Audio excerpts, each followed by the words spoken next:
informações adicionais. Abordaremos, agora, itens complementares aos elementos básicos de um projeto. Caso seu projeto seja submetido a mecanismos de fomento à cultura, alguns desses itens poderão ser de apresentação obrigatória. Democratização de acesso. Neste item, serão apresentadas as medidas e as ações que tenham por objetivo democratizar o acesso aos bens e serviços culturais produzidos por nosso projeto. Lei Rouanet, o artigo 30, da Instrução Normativa no 01, de 24 de junho de 2013, que regula os procedimentos relativos ao mecanismo de incentivos fiscais do Programa Nacional de Apoio à Cultura PRONAC.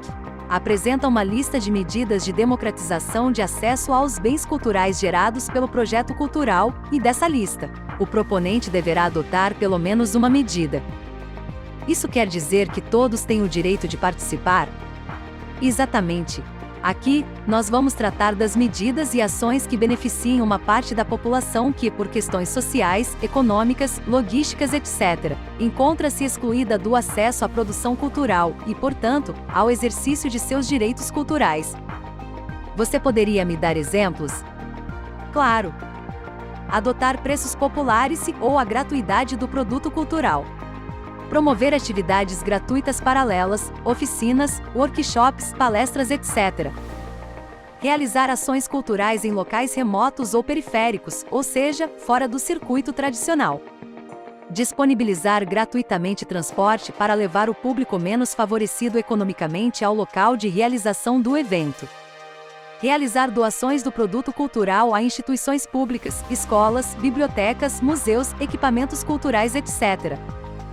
As medidas propostas deverão ser efetivamente viáveis e pensadas de forma a não comprometer a sustentabilidade e o equilíbrio financeiro do projeto.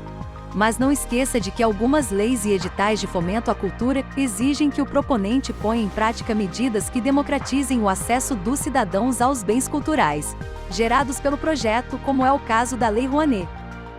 Dentre as medidas de democratização de acesso ao produto cultural incentivado, as mais comuns são a gratuidade ou a prática de preços populares.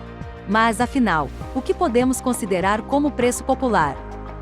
Alguns editais são claros e determinam o valor máximo que podemos cobrar por nosso produto ou serviço cultural. No entanto, a maioria apenas menciona a exigência da prática de preços populares, sem qualquer valor de referência. Neste caso, é importante termos em mente que o preço a ser cobrado para o consumo do nosso produto deverá refletir o apoio financeiro recebido, pois praticar preços populares é um dos retornos sociais do nosso projeto pelo incentivo que recebemos para executá-lo. Se não há valores de referência para os preços populares, como devemos agir? Atenção! Neste caso, será importante usarmos nossa experiência e bom senso na definição do preço que iremos cobrar. O objetivo do preço popular é simplesmente tornar o nosso produto acessível ao grande público e promover, assim, a democratização cultural. Acessibilidade. Ao construirmos um projeto cultural, é fundamental pensarmos quais medidas poderão ser propostas para ampliar e facilitar o acesso de pessoas com deficiência motora, visual, auditiva, intelectual e mental ao produto cultural que iremos desenvolver. Ou seja, pensarmos no papel social que desempenhará o nosso projeto. As possibilidades de medidas e ações inclusivas são inúmeras.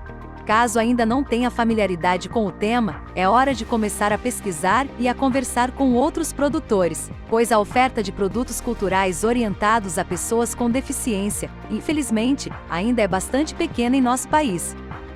Ao nos preocuparmos em adotar medidas que promovem a acessibilidade cultural, estamos possibilitando que qualquer cidadão, independentemente de sua limitação, tenha acesso ao nosso produto cultural e, assim, exerça o seu direito à cultura. Dica: a Lei Rouanet prevê que propostas culturais apresentadas ao mecanismo de incentivos fiscais do Programa Nacional de Apoio à Cultura PRONAC contemplem medidas de acessibilidade compatíveis com o produto cultural proposto. Os custos para a adoção dessas medidas podem estar previstos no orçamento do projeto. Saiba mais! Existem no mercado consultores especializados em acessibilidade, aptos a orientar os produtores culturais sobre quais medidas e ações são mais adequadas para tornar um determinado produto cultural acessível.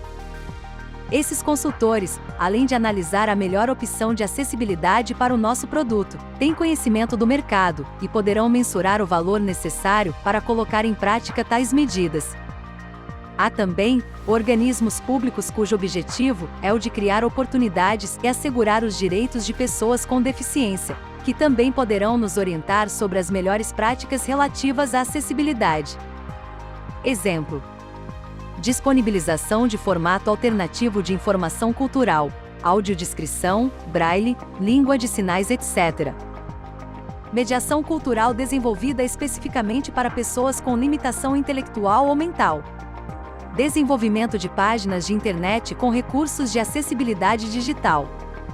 Eliminação de barreiras físicas, colocação de rampas de acesso, portas amplas, elevadores e banheiros adaptados para pessoas em cadeiras de rodas, local reservado para cadeira de rodas, etc. Apesar de sua extrema importância, quando não há uma obrigação formal, normalmente os produtores sequer pensam em tornar acessíveis os seus produtos culturais. Talvez por receio ao custo para esta adaptação, que nem sempre é orçado, ou por simples desconhecimento sobre o tema. Mas terei de tornar acessíveis todos os produtos e ações que proponho realizar no projeto? Não.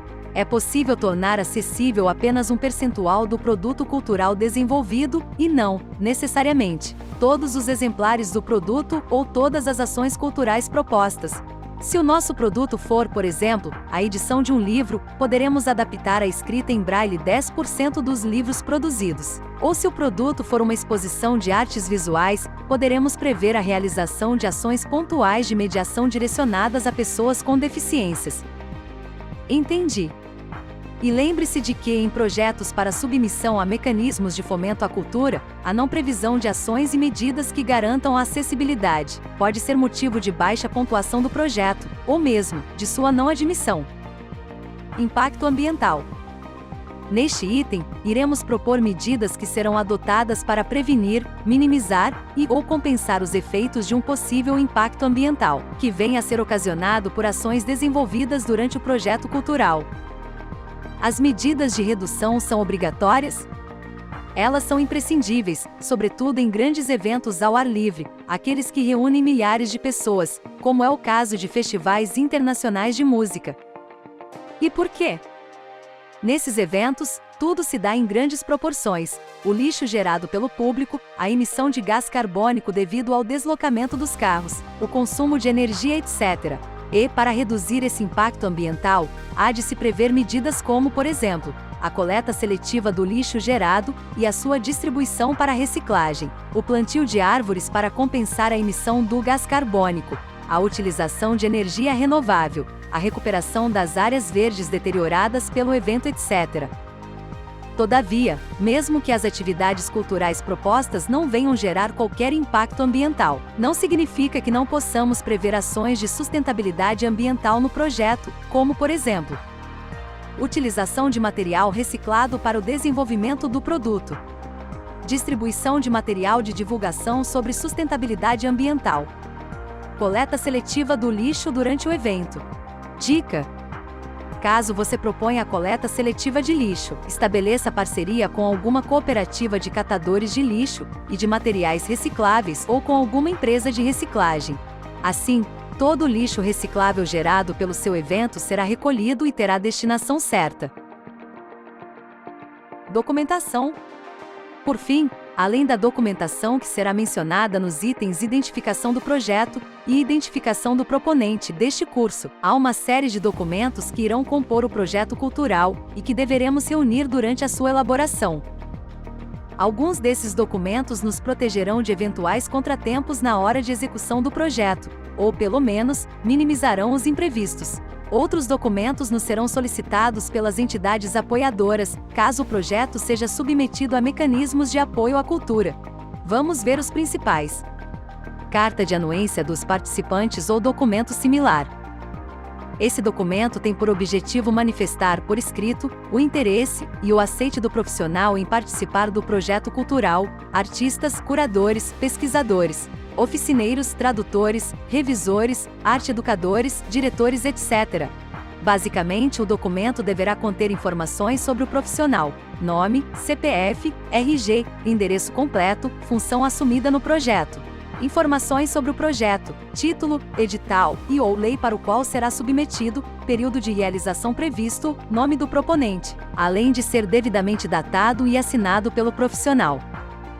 Termo de cessão de espaço ou documento equivalente. Além das informações básicas como datas e horários pretendidos, áreas que serão ocupadas, palco, auditório, espaço expositivo, salas, etc.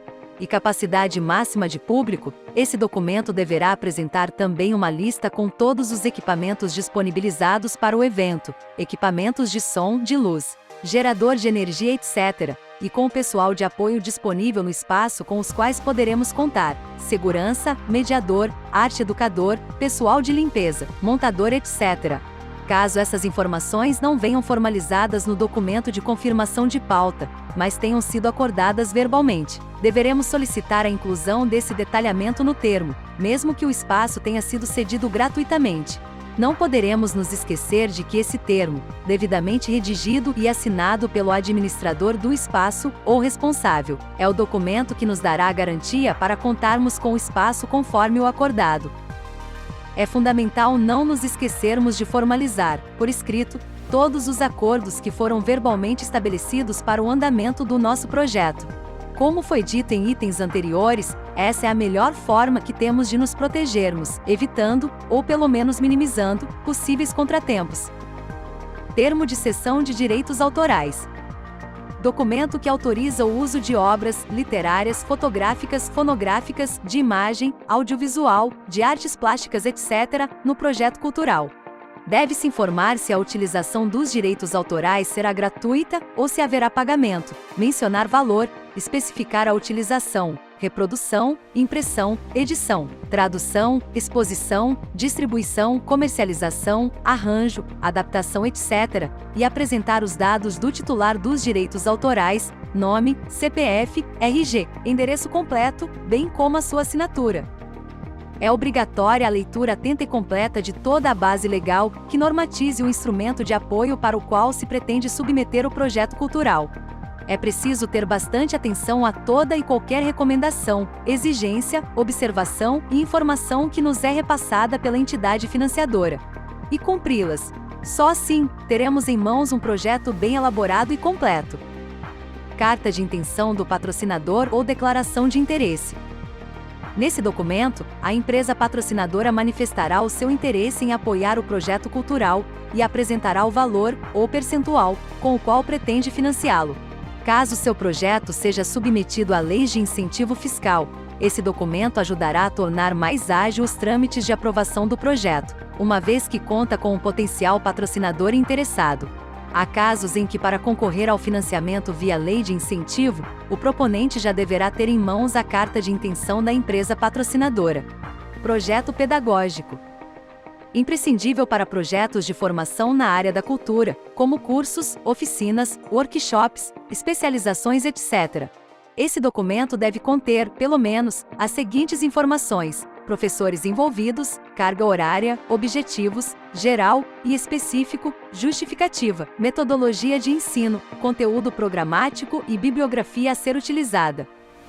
Propostas financeiras dos fornecedores e prestadores de serviço. Nesse documento, deverão estar listados todos os serviços ou bens que serão prestados, fornecidos para o projeto, bem como condições e responsabilidades. Se for possível, solicitar que na proposta o valor esteja prefixado para a data futura, ou seja, para a data prevista de realização do projeto. Assim, diminuímos o risco da defasagem financeira entre a data da emissão da proposta e a data de início do serviço. Dica: em caso de leis e editais de financiamento à cultura, deve-se ter muita atenção ao enquadramento do projeto, área e segmento cultural, e aos documentos específicos que são solicitados para cada área e segmento, além dos documentos comuns a todas as propostas culturais.